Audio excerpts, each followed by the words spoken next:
takatra amin'izay akakarika ny karty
Anareo não dá para dia mais agora tá tudo certo.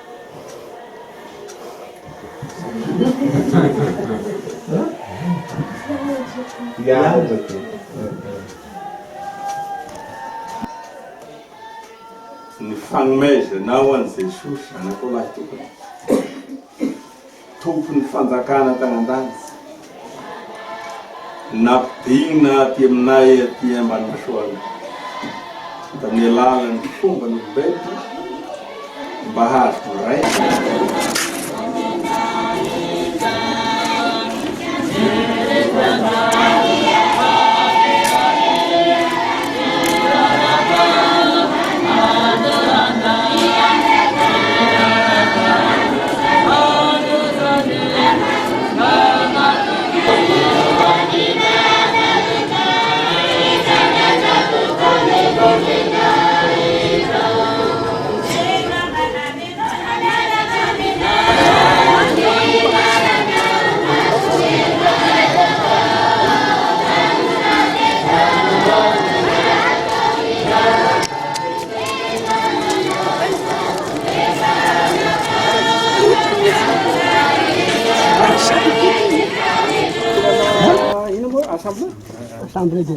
Zao ro iangonan'ny maro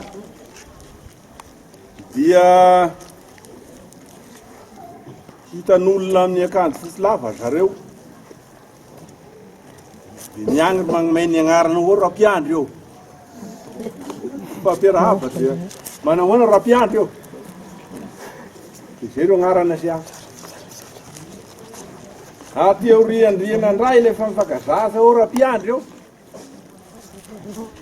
dia mitasa koa ny raha fantatsy ny agny sy reny fa hoe anareo Rapiandry no raha mamoaka dia amin'io raha magnasitra anay mba sitrano ay Rapiandry eo dia sa manakabara